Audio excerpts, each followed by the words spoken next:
Бүгін біздер ч дыбысы мен әрпімен танысатын боламыз. Ч айтып көрейікші. Қалай айтылып тұр?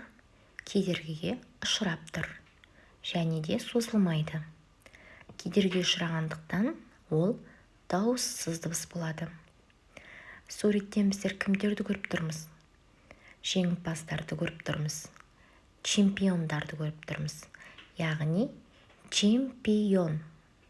Қандай әріптен басталып тұр? Ч әрпінен басталып тұр. Буынға бөліп көрейікші. Чемпион. Неше буын? 3 буын. Себебі ішінде 3 дауысты дыбыс бар. Талдап көрейікші.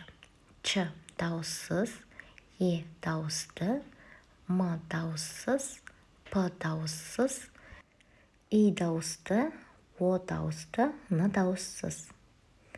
Енді астындағы сөздерді оқып көрейік. Берілген сөздерді оқиық.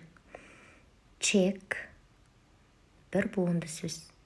Чемпион, 3 буын бар.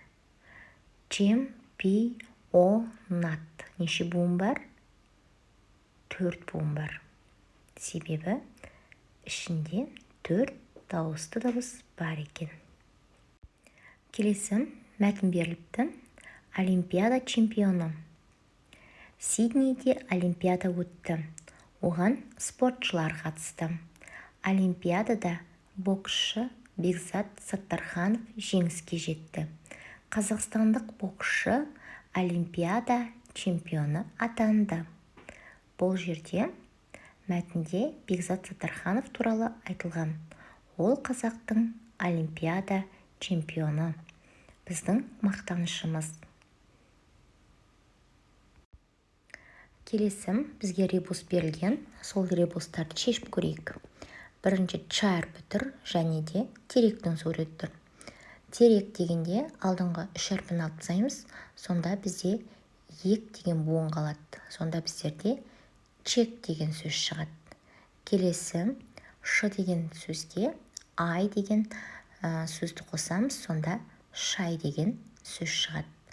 Ортасында жасырылған ұяшықтарға қарасақ, 3 әріптен тұратын сөз керек екен. Біздерде чек те, шай де 3 дыбыстан тұрады. Енді чек дегенде ч дауыссыз, Е дауысты, К дауыссыз. Шай дегенде де ш дауыссыз, А дауысты, И дауыссыз екен. Сонда екі сөзде ортасында жасырылған ұяшықтарға сәйкес келеді.